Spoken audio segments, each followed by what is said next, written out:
Good morning to all of you. Good good morning. Morning sir. कैसे हो सब? अच्छा है सर। कल की क्लास में हमने पढ़ा था super profit method for the valuation of goodwill और हमने उसके कुछ क्वेश्चंस किए थे। उन क्वेश्चन में किसी बच्चे को कोई प्रॉब्लम है? No sir. कोई प्रॉब्लम नहीं है। एक क्वेश्चन हमारा बाकी है सुपर प्रॉफिट मेथड का, इलिस्ट्रेशन नंबर 12th। वो कर लिया या कराना है? बोलो बच्चों। तो करवा दीजिए। करवा दूं?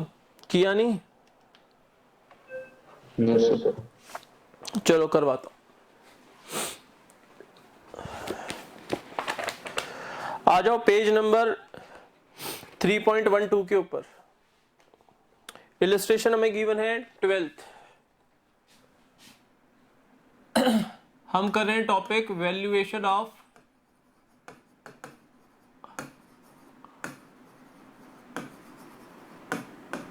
गुडविल और illustration number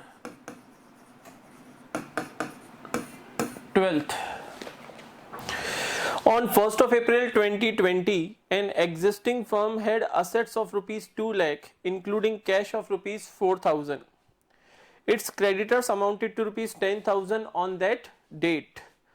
The partner's capital account showed a balance of rupees 1,60,000, while the journal reserve amounted to rupees 30,000.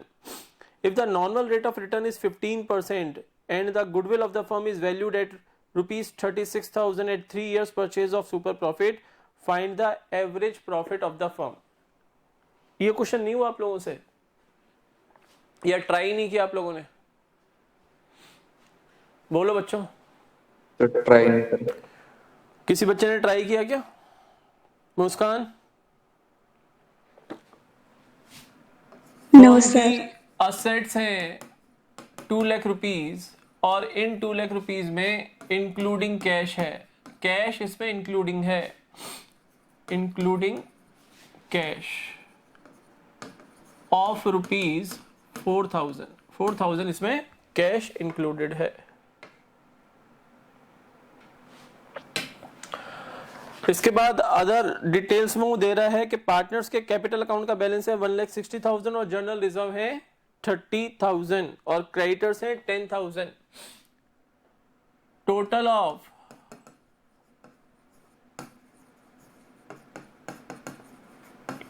Capital accounts of partners 1,60,000।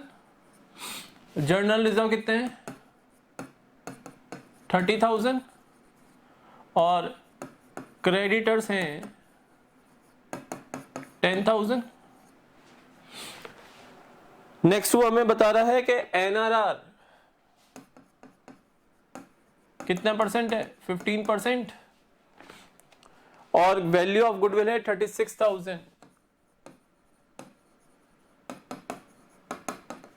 36,000 at 3 years।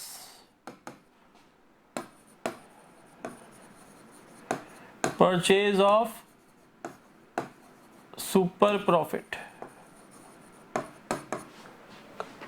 Clear? यही डिटेल है। Yes sir. हमें एवरेज प्रॉफिट्स कैलकुलेट करने हैं। We have to calculate the average profits. अब मुझे बताओ average profit किसके फॉर्मूले में आता है? हमने पढ़ा था super profit is equal to average profit minus normal profit. Average profit इसी फॉर्मूले में आता है, इसके अलावा और किसी फॉर्मूले में आता है? Answer is no. Average profit sir इसी फॉर्मूले में आता है। तो हमें अगर सुपर प्रॉफिट और नॉर्मल प्रॉफिट मिल जाए तो एवरेज प्रॉफिट हम कैलकुलेट कर सकते हैं। यस। अब नॉर्मल प्रॉफिट, सुपर प्रॉफिट तो हम निकालेंगे यहां से कि गुडविल हमारी है 36,000 और ये 3 years purchase of super profit है, तो वैल्यू ऑफ गुडविल है 36,000। Step number 1 calculation of super profit. Goodwill is equal to super profit multiplied by number of years of purchase है 3। तो यहां पर आपका सुपर प्रॉफिट आ गया 36,000 divided by 3, that is 12,000 rupees. 12,000 rupees. Step number second.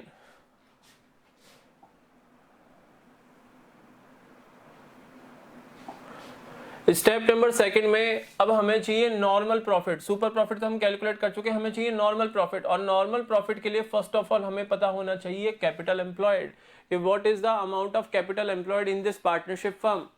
अब हमें asset side approach से भी हम कैलकुलेट कर सकते हैं. Total of assets including cash है आपका 2 लाख रुपीज. इस 2 लाख रुपीज में कैश 4,000 का इंक्लूडेड है और आपके क्रेडिटर्स हैं 10,000. If you deduct rupees 10,000 from 2 lakh rupees then capital employed will be rupees 1,90,000. बोलो क्लियर? Yes, sir.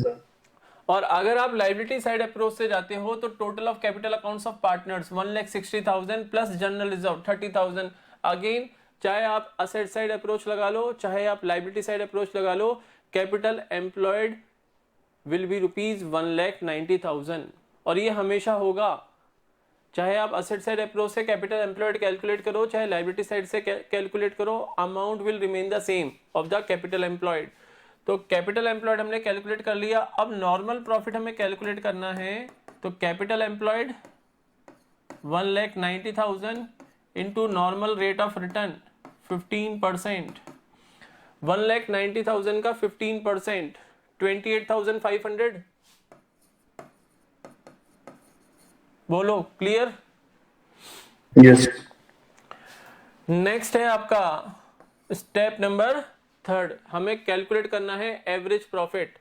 तो इस फॉर्मूले को हम यूज करते हैं. Super profit is equal to average profit minus normal profit. तो average profit is equal to super profit plus normal profit. Clear? Super profit Yes. हमारा आया था 12,000 रुपीज और नॉर्मल प्रॉफिट हमारा आया 28,500. तो एवरेज प्रॉफिट कितना हो गया? 40,500. चेक कर लो आंसर सही है क्या? Yes sir. क्लियर है सब बच्चों को? Yes. कोई डाउट्स तो नहीं है ना बेटा? ये सुपर प्रॉफिट मेथड कंप्लीट हो गया आपका? कोई डाउट्स हो तो बोलो. No. अब है नेक्स्ट आपका capitalisation method.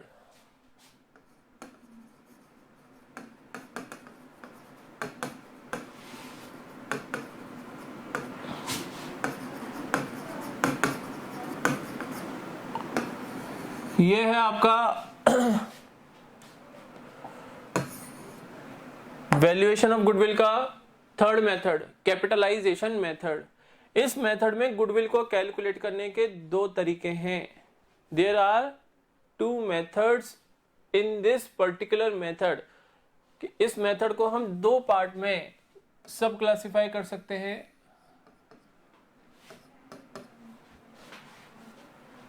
Bye capitalising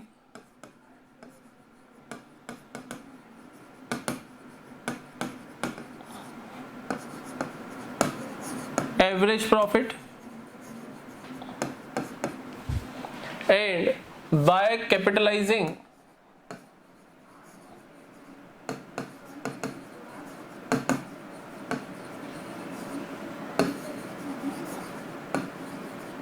super profit. Capitalization method में गुडविल को कैलकुलेट करने के 2 मेथड्स अवेलेबल होते हैं. यानी कैपिटलाइजेशन मेथड को हम सब डिवाइड कर सकते हैं 2 मेथड्स के अंदर. फर्स्ट है by capitalizing average profit and second है बाय कैपिटलाइजिंग सुपर प्रॉफिट. पहले हम करते हैं बाय कैपिटलाइजिंग एवरेज प्रॉफिट और फिर हम सेकंड करेंगे by capitalizing super profit. Clear? Yes, sir.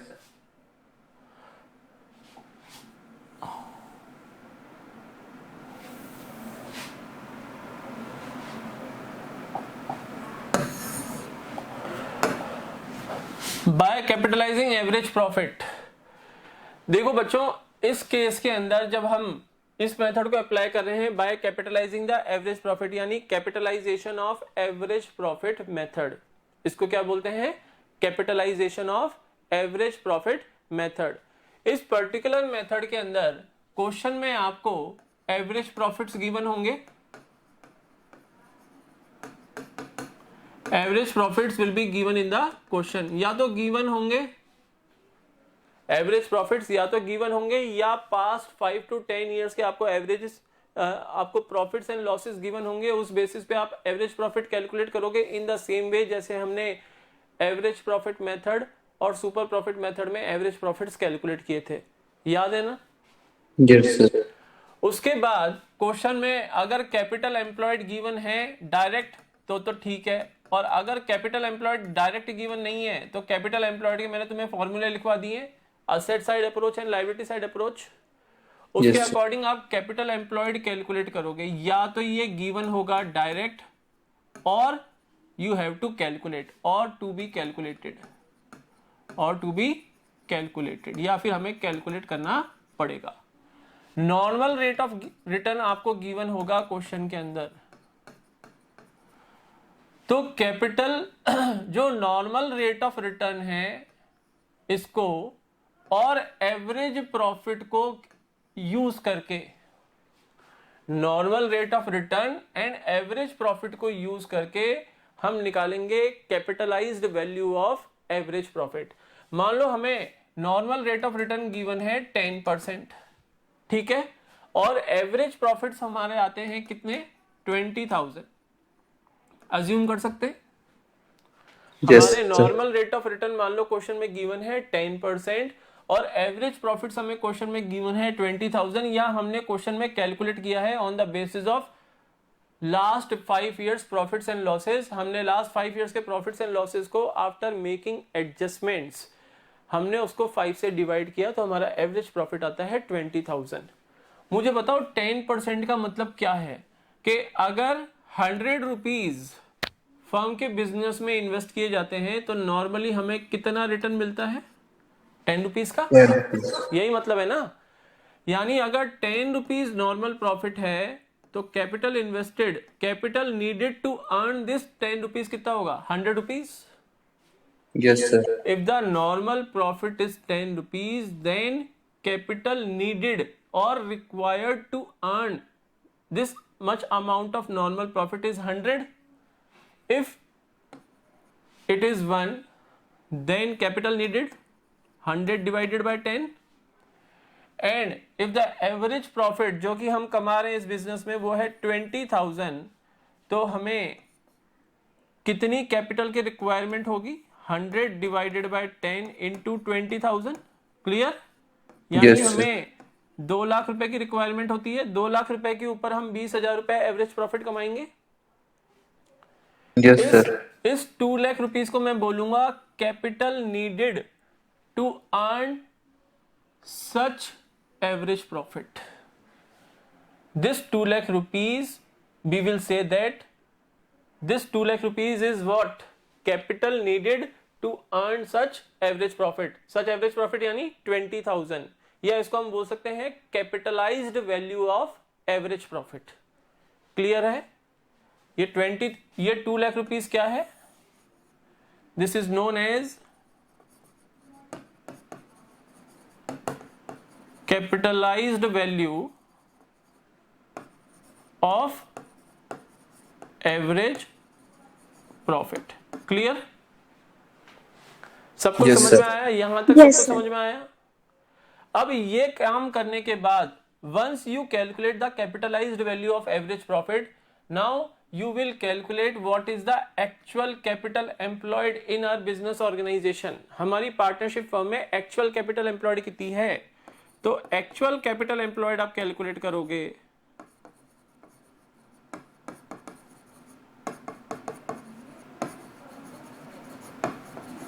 ये कैसे कैलकुलेट करोगे? ये वही, या तो आप यूज करो असेट साइड अप्रोच,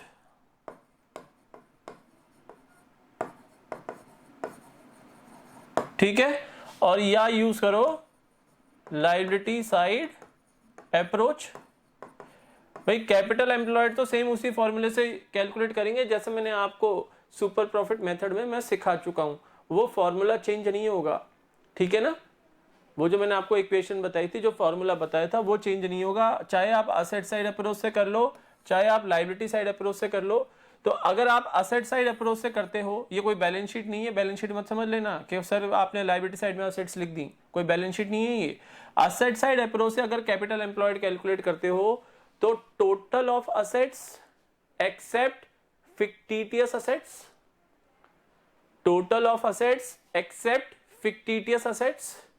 एक चीज का और ध्यान रखना, अगर बैलेंस शीट में असेट साइड में गुडविल की वैल्यू लिख रखी है, किस डेट के ऊपर, जिस डेट के ऊपर हम गुडविल का वैल्यूएशन कर रहे हैं, तो बैलेंस शीट में गुडविल कौन सी आएगी? Purchased goodwill. Yes sir. उस गुडविल को भी आप टोटल असेट्स के अंदर काउंट नहीं करोगे, क्योंकि हम पर्टिकुलर डेट पे हमारी फर्म की टोटल गुडविल कितनी है वो कैलकुलेट कर रहे हैं। वो तो केवल परचेज्ड गुडविल है बैलेंस शीट में, हमारी फर्म की सेल्फ जनरेटेड गुडविल भी तो होगी कोई। तो अगर बैलेंस शीट में अगर गुडविल की कोई वैल्यू दे रखी है on the date of valuation of goodwill, तो उस गुडविल को टोटल असेट्स काउंट करते समय कंसिडर नहीं करना है। तो फॉर्मूला क्या रहेगा कैपिटल एम्प्लॉयड का? Total assets except fictitious assets and goodwill, all other intangible assets will be considered, like patents, copyrights, trademarks, वो सब कंसिडर करेंगे, और लेस आउटसाइड लाइबिलिटीज। यानी हमें कैलकुलेट क्या करना है? नेट असेट्स एक तरह से। लेकिन इस नेट असेट्स को कैलकुलेट करते टाइम फिक्टिटियस असेट्स और गुडविल को कंसिडर नहीं करेंगे, क्योंकि गुडविल का तो हम वैल्यूएशन कर रहे हैं। और अगर आप लाइबिलिटी साइड अप्रोच से काम करना चाहते हो तो लाइबिलिटी साइड अप्रोच के according total of capital balances of all the partners plus reserves and surplus, plus reserves and surplus. Clear? Yes Yes, sir. Actual capital employed, मान लो यहां पर हमारा capital needed to earn such average profit या capitalised value of average profit आया था 2 lakh rupees. अब अगर हमारी actual capital employed less than 2 lakh है, मान लो एक्चुअल कैपिटल एम्प्लॉयड है ओनली 1,50,000, तो हम कहेंगे कि फर्म की गुडविल की वैल्यू है 50,000। यानी in order to calculate the value of goodwill we have to first calculate actual capital employed, and after that by deducting actual capital employed from the capitalized value of average profit we will come to know about the value of goodwill of the firm। लेकिन sir अगर हमारी actual capital employed capitalised value of average profit से ज्यादा हुई तो हमारा capitalised value कितनी आई? बताओ, कैपिटलाइज्ड वैल्यू कितनी आई थी एवरेज प्रॉफिट की? 2 lakh. 2 लाख रुपीस। अगर हमारी एक्चुअल कैपिटल एम्प्लॉयड इससे ज्यादा है या इसके इक्वल है तो गुडविल की value nil, there will be no goodwill of the firm. लेकिन अगर हमारी actual capital employed less than 2 lakh rupees है, जो कि capitalized value of average profit है, तो difference will be the value of goodwill. लेकिन सर ऐसा हो क्यों रहा है? अगर इससे कम है एक्चुअल कैपिटल एम्प्लॉयड तो गुडविल है, और इसके बराबर या इससे ज्यादा है तो गुडविल नहीं है फर्म की, फिर जीरो गुडविल है, ऐसा क्यों? मुझे बताओ, 20,000 अर्न करने के लिए नॉर्मली इस सेक्टर के अंदर, इस इंडस्ट्री के अंदर कितनी कैपिटल लगानी पड़ती है? 2 लाख रुपए? यस और नो? Yes sir. और अगर हम केवल 1,50,000 रुपए लगाकर ही 20,000 रुपए पर ईयर अर्न कर रहे हैं ऑन एन एवरेज बेसिस, इसका मतलब हम क्या कमा रहे हैं? Super profits. हम कम कैपिटल लगा के ही 20,000 रुपए कमा रहे हैं। यस और no?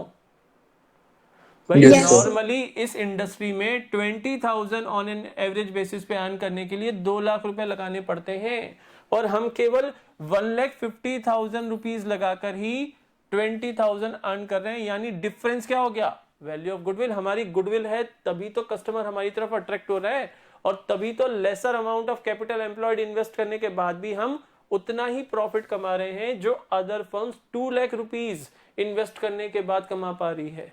It means we are having goodwill, and value of goodwill will be ₹50,000। बोलो, क्लियर है क्या? Yes sir. बुक के अंदर आपको फॉर्मूला दिया होगा, capitalize value of average profit calculate करने का फॉर्मूला क्या है, वो है average profit multiplied by 100 divided by normal rate of return. यही तो किया हमने। एवरेज प्रॉफिट कितना था 20,000 multiplied by 100 divided by normal rate of return that is 10। बोलो क्लियर है? Yes. Yes, sir. अब एक बार आप आ जाओ पेज नंबर 3.13 के ऊपर। सर उसी पे होते हैं तो कैपिटलाइज्ड मेथड देखो, कैपिटलाइजेशन मेथड देखो। Under this method goodwill can be calculated in two ways, by capitalisation of average profit and by capitalisation of super profit. First method वो कह रहा है capitalization of average profit method. Under this method, first of all, we calculate the average profit and then we assess the capital needed for earning such average profit on the basis of normal rate of return. Such capital is also called capitalized value of average profit. Clear है यहाँ तक? Yes.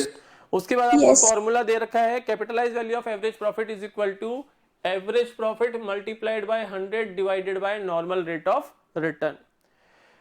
आगे उसने एक आपको example दिया है कि if a firm earns a profit of ₹50,000 per annum on an average basis and the normal rate of return is 10%, then the capitalized value कितनी होगी? 50,000 अगर एवरेज प्रॉफिट है इनटू 100 करो divided by normal rate of return करो, यानी 5 lakh rupees will be the capitalized value of average profit. बोलो clear है? Yes, sir. अब वो आगे कह रहा है goodwill is calculated by deducting the actual capital employed in business, एक बार ब्रैकेट पोर्शन छोड़ दो, from the capitalized value of average profit. If in the above example the actual capital employed amounted to ₹4 lakh, the goodwill will be valued at ₹1 lakh। 1 lakh कैसे calculate हुआ? Capitalize value of average profit में से actual capital employed हमने less कर दिया, जो balance है वो क्या है आपकी गुडविल। क्यों? क्योंकि हम 4 लाख रुपीज कैपिटल एम्प्लॉयड लगा के ही 50,000 रुपए कमा रहे हैं, जबकि अदर फर्म्स 5 लाख रुपीज लगाती हैं तब वो 50,000 कमाती हैं। It means we are having goodwill in our partnership firm. बोलो क्लियर बच्चों? Yes. अब जो ब्रैकेट पोर्शन मैंने स्किप कराया था अब उसको पढ़ो। दैट वो कह रहा है कि goodwill is calculated by deducting the actual capital employed in business. अब actual capital employed in the business क्या होती है? That is total tangible assets less outside liabilities on the date of valuation of goodwill. वो कह रहा है केवल total tangible assets. क्यों भाई? इनटेंजिबल असेट्स की कोई वैल्यू नहीं होती क्या?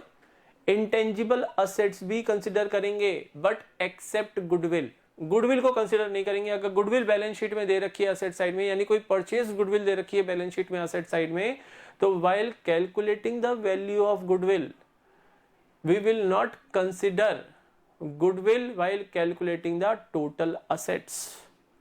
टोटल असेट्स की काउंटिंग में गुडविल को कंसिडर नहीं किया जाएगा। तो ऐसा करो, टेंजिबल असेट्स के ऊपर कोई साइन मार्क करो और पेज के टॉप पे लिख लो, बुक के अंदर मैं कुछ लिखवा रहा हूं वो लिख लो आप लोग।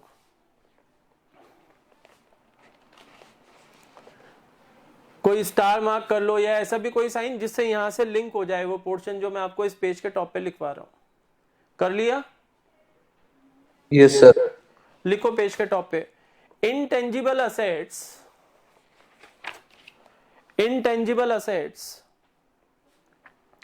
except goodwill, intangible assets, board पे लिखूं या लिख रहे हो आप लोग ऐसे ही? लिख रहे हैं sir. Intangible assets except goodwill will also be considered. Intangible assets except goodwill will also be considered. Full stop. But fictitious assets will not be considered for calculation of capital employed. But fictitious assets, और एक चीज और लिख लो, but fictitious assets and non-trade investments will not be considered for calculation of capital employed. देखो बच्चों, capital employed के हम asset side approach पे जाते हैं।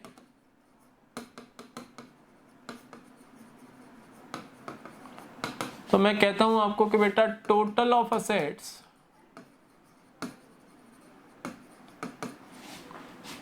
Minus fictitious assets minus goodwill, क्योंकि गुडविल हम कैलकुलेट कर रहे हैं इसलिए गुडविल लेस कर रहे हैं हम यहाँ पर। कि अगर बैलेंस शीट में असेट साइड में कोई गुडविल की वैल्यू दे रखी है तो उस गुडविल को हम लेस करेंगे, अदरवाइज वैसे गुडविल को लेस नहीं करते। ठीक है ना? Yes minus non trade investments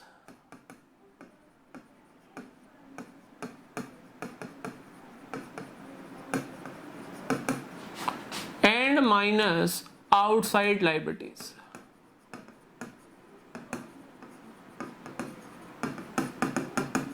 ये फॉर्मूला है कैपिटल एम्प्लॉयड कैलकुलेट करने का, असेट साइड अप्रोच। ये है आपकी असेट साइड अप्रोच।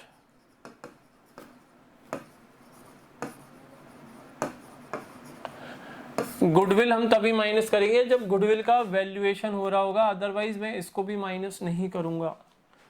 तो मैंने क्या लिखवाया है, intangible assets except goodwill will also be considered, full stop, but fictitious assets and non-trade investments will not be considered for calculation of capital employed, full stop। आगे लिखो, सबने लिख लिया यहां तक? Yes sir. गर्ल्स क्यों चुप बैठी हो बेटा? Yes, sir. Yes, sir. आगे लिखो, value of goodwill is being calculated, value of goodwill is being calculated, वो कैलकुलेट की जा रही है, therefore goodwill shown on the asset side of balance sheet is not considered for calculation of capital employed। Value of goodwill is being calculated, therefore goodwill shown on the asset side of the balance sheet is not considered for calculation of capital employed। बोलो clear है क्या?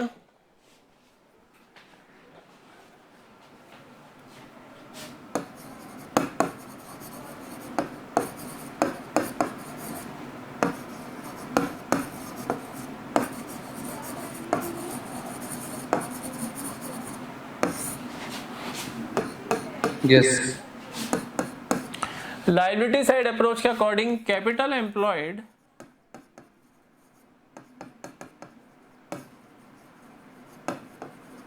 is equal to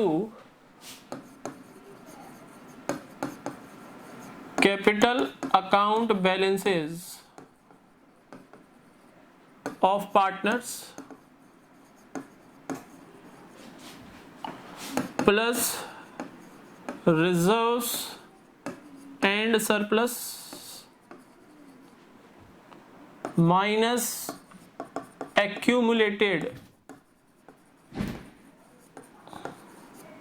losses, जैसे debit balance of profit and loss account, ठीक है ना, minus accumulated losses minus fictitious assets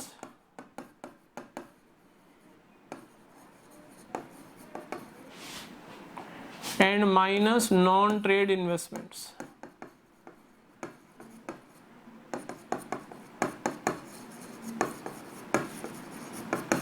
ये liability side approach चलेगी। बोलो क्लियर है?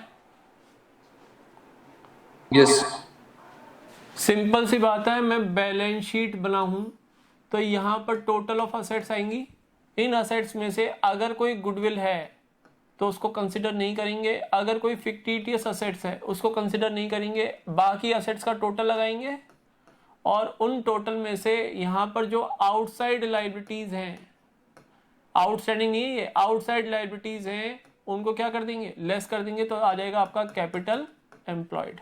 क्लियर? बोलो क्लियर है? Yes sir. और अगर आप लायबिलिटी साइड अप्रोच के अकॉर्डिंग चलते हो, सर लायबिलिटी साइड अप्रोच, तो फिर मैं कहूंगा कि बेटा यहाँ पर जो पार्टनर्स के कैपिटल बैलेंसेस दे रखे हैं उनको ऐड कर लो, जो रिजर्व्स एंड सरप्लसेस दे रखे हैं उनको ऐड कर लो, कोई एक्यूमुलेटेड लॉसेस हों यानी कोई फिक्टिटियस असेट्स हों उनको माइनस कर दो, और अगर असेट साइड पे कोई गुडविल है तो उसको माइनस कर दो, आपका आ जाएगा क्या, कैपिटल एम्प्लॉयड। सर बाकी सब तो समझ में आ गया, ये क्या है, non trade investments. Non trade investments क्या होती हैं सर? वैसे इतना डिटेल में एग्जाम में पूछेंगे नहीं, लेकिन बस मैं तुम्हारी नॉलेज के अंदर कोई कमी नहीं छोड़ना चाहता। नॉन ट्रेड, देखो इन्वेस्टमेंट्स दो टाइप की होती हैं, इन्वेस्टमेंट्स दो टाइप की होती हैं, एक तो होती है ट्रेड, एक तो होती है ट्रेड इन्वेस्टमेंट्स, और एक होती है नॉन ट्रेड इन्वेस्टमेंट्स। अब ट्रेड इन्वेस्टमेंट्स क्या होती हैं? देखो बेटा, चाहे ट्रेड हो चाहे नॉन ट्रेड हो, इन्वेस्टमेंट मतलब any idle money invested by the business organization in the securities of any other organization outside the business is called investment. यही तो पढ़ा आप लोगों ने? यस। बस खत्म ही कर रहा हूं क्लास, बस ये सुन के चले जाओ, उसके बाद क्लास ओवर ही है आपकी। अब ट्रेड इन्वेस्टमेंट्स क्या होती हैं? जो इन्वेस्टमेंट हमने अपने बिजनेस के बेटरमेंट के लिए, यानी जो इन्वेस्टमेंट करने से हमारे बिजनेस प्रमोट होता है या हमारे बिजनेस का बेटरमेंट होता है, उनको बोलते हैं trade investments. Trade investments are those investments which are made by the business organization for the furtherance of our business, यानी हमारे बिजनेस के फर्दरेंस के लिए, हमारे बिजनेस के बेटरमेंट के लिए जो हम इन्वेस्टमेंट्स करते हैं उनको बोलते हैं ट्रेड इन्वेस्टमेंट्स। ट्रेड इन्वेस्टमेंट्स कोई रिटर्न कमाने के पर्पज से नहीं की जाती हैं कि भाई इसके ऊपर हमें 8% रिटर्न मिलेगा या 7% रिटर्न मिलेगा, वो पर्पज नहीं होता। वो बिजनेस के बेटरमेंट के लिए, यानी हमारे ऑर्गेनाइजेशन के जो ऑपरेशंस हैं वो लार्ज स्केल पे हों, उस पर्पज से जो हम इन्वेस्टमेंट करते हैं उसको बोलते हैं trade investments. Clear? Non trade investments वो होती हैं जो बिजनेस के फर्दरेंस के लिए नहीं की जाती बल्कि रिटर्न कमाने के पर्पज से की जाती है, उनको बोलते हैं नॉन ट्रेड इन्वेस्टमेंट। जैसे बैंक में एफडी करवा ली हमने, तो क्या हमारा बिजनेस का फर्दरेंस हो रहा है क्या? हमने बिजनेस में से 5 लाख रुपए निकाले और बैंक में फिक्स डिपॉजिट करा ली, तो क्या बिजनेस का फर्दरेंस हुआ उससे? Answer is no. Fix deposit कराने का पर्पज क्या है? To earn some return on the same. एक तो पैसा सेफ रहेगा और एक उसके ऊपर हमें कुछ रिटर्न्स मिलेंगे, वही तो पर्पज होता है फिक्स डिपॉजिट का। यस और नो? Yes, sir. तो non trade investments are those investments which are made by the business organization in the securities of other business organization but not for the purpose of furtherance of our business but to earn some return on the same. बोलो clear है बच्चों यहां तक? Yes sir. तो आज हमने क्या पढ़ा? मैंने आपको कैपिटलाइजेशन मेथड पढ़ाया। कैपिटलाइजेशन का first part, there are 2 ways to calculate goodwill according to the capitalisation method. First is by capitalising the average profit and second is by capitalising the super profit. हमने by capitalisation of average profit हम complete कर चुके हैं, ठीक है ना? कल आपकी क्लास होगी नहीं, हम लेंगे नेक्स्ट क्लास मंडे को। तो मंडे को मैं इससे रिलेटेड कुछ क्वेश्चंस कराऊंगा और आपको जो इसका सेकंड पार्ट है capitalization of super profit method, वो हम कंप्लीट करेंगे। Valuation of goodwill will be completed on Monday, ठीक है? Yes sir. ओके बेटा, that's all for today. Have a nice day to all of you. Nice day sir.